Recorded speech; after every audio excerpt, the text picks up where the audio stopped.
So 6.1 was showing you just an introduction to scatter plots, two quantitative variables, and you're going to be looking at how they're related. Is there a trend, positive, negative, the strength of the relationship? 6.2 is going to look at the regression equation and predictions. So the first thing we're going to look at is really just how confident we are with the predictions and when can we make our predictions. Okay? So you must have a strong correlation to have good, accurate predictions. Weak correlation, things are going to be all over the place, your predictions won't be as reliable. Okay? So strong correlation is going to be very important now. How good are our predictions? There is a value that can measure this. Okay? Sometimes you just want to eyeball it and say, yes, our scatter plot looks like it's linear, points are close together, but there is a value that actually measures it a little bit. That value is R squared. R squared tells us what % of the variation in the Y variable can be explained by the variation in the X variable. Not the most user-friendly definition of what R squared is. Basically, to summarize it a little bit, it's pretty much how confident we were going to be in our predictions. Okay? Looking at our predictions, how many do we think are going to be correct? How well do we feel about putting this out there once we make our predictions? So R squared is going to be that percentage. Higher percentage, the more accurate we feel and the more confident we are about our predictions. So if the correlation is 0.892, what % of the predictions will we be confident in? So really what we're asking about, remember, 0.892, that's our R. And it is just as simple as doing R squared. If we would square the 0.892, we would end up with 79.57%. And that's a fairly high percentage for this situation. 0.892 is a high R, so 79.57%, that's fairly high R squared. So we would move on with our predictions and we'd be pretty confident in them.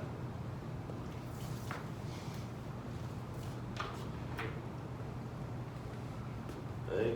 What correlation do we need to be confident in at least half of our predictions? So now we're kind of going the other way. Okay?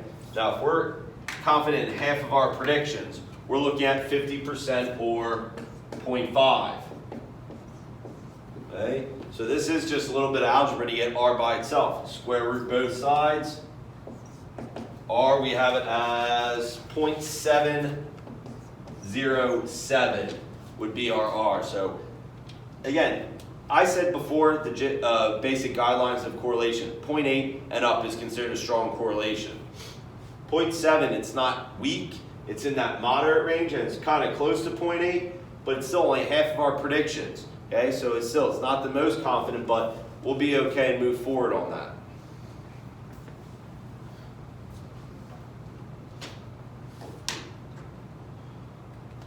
Now, to make a prediction, we need to draw our line of best fit, or the regression line. Okay? Now, if you're drawing your line of best fit by hand, make sure you use a protractor. It needs to be linear, so it needs to be as straight as possible. Some rules: equal amount of plots above and below the line. Okay, so you don't want to have about 10 points below your line and only 3 points above it. You want it to be equal. Okay. May not go through any points. Some people try and connect the dots as they're drawing their line of best fit. Your line of best fit might not hit any points at all. Okay, so you're drawing a line that's going through the pattern, not your points. So you have to look at the whole graph, not just from point to point, but all the points at one time. Must take into account all the plots, even outliers. How are outliers going to affect your line of best fit? And we'll look at that in a second. And all plots should be equal distance from the line, meaning you don't want one point to be real far from it and another point to be almost right on the line. Now it's going to happen, especially if you have a weak correlation. Okay, that's why you want a strong correlation. All the points nice tight together, so when you draw that line, all the points are equal distance from each other. Okay, so these are the things that you should think about when you're drawing your line of best fit. And of course, you might draw it, look at it, and erase it and do it again. I mean, it might take a little bit of trial and error there until you get a line of best fit that you're happy with. But these are the rules that you should try and follow. Okay? Now, talking about how an outlier might affect your line of best fit. Okay? We have all of our points down here. We're looking at the maximum rain, and here's the maximum annual rain that they get. Okay? For the states, and here are all of our points down here, and we have Hawaii all the way up there. Okay, an obvious outlier, nowhere close to any of our other points. I even consider that point there an outlier. Okay, now when you're looking at these, we have two line of best fits here. We have a dotted line and then this blue line. The blue line is accounting for every single point, including the outlier. That dashed line is if I would exclude Hawaii, what our line of best fit would look like. Even with this outlier here, you can see how big of a difference it is. Okay? Hawaii is really pulling our line of best fit up. It's pulling the slope being much steeper than it actually is. So that 1 point Hawaii has a great effect on our line of best fit. These are things you're going to have to think about. Now, doing a line of best fit, sometimes you'd be able to draw a line of best fit perfectly through there. Everyone's line of best fit's going to be exactly the same.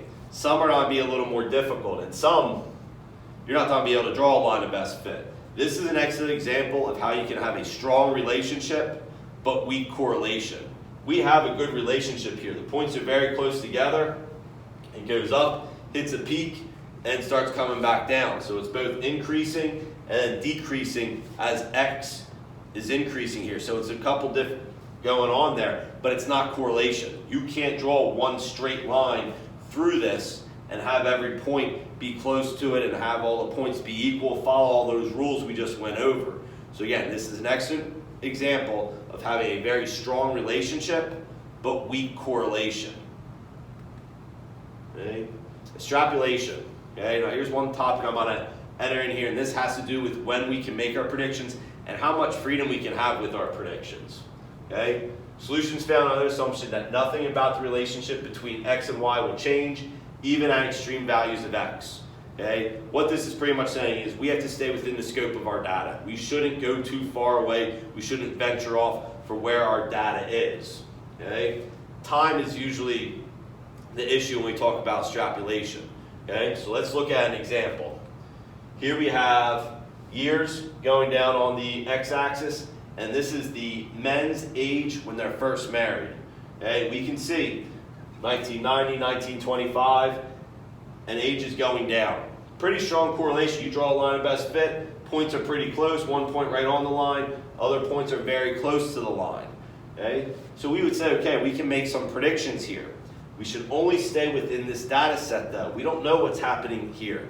Now, of course, that's why you do these. You want to make those predictions to make good decisions, but things change. So let's see what happens if we keep going. If we would follow that line, our blue line continues. These green dots new, 1950. I think you can do a little history and decide what's happening there, why the ages dropped all of a sudden. There were a couple things that happened that made people start getting married a little earlier. And we had them drop down real fast, but then it started to increase a little bit. But you can see the blue line. If we continue it, these points aren't anywhere close. This is not what you want to happen on your line of best fit. All your points be below at one section and then start coming above like that. That's not an even and good line of best fit. Okay, so now and you might want to draw another line of best fit. You might want to take and start doing a new line of best fit since it started to increase here. Okay, now let's see how that black line continues if we continue, because now we're at 1925, 1950, and there, even after 1975, the increase is going even faster. Slight increase here, and the red dots really start to shoot up. So again, our predictions would have been off if we just would have went a little bit past our last data point there. Okay? So these are the things, this is extrapolation. Making your predictions off of what you know and trying to see in the future, it can be dangerous. Okay, so you have to be careful and stay within the scope of your data. You're making predictions of what you think is going to happen just within the data set that you're given. Okay, so that's a little information on what kind of predictions we're going to make. The next two videos are going to show how we're going to make our predictions.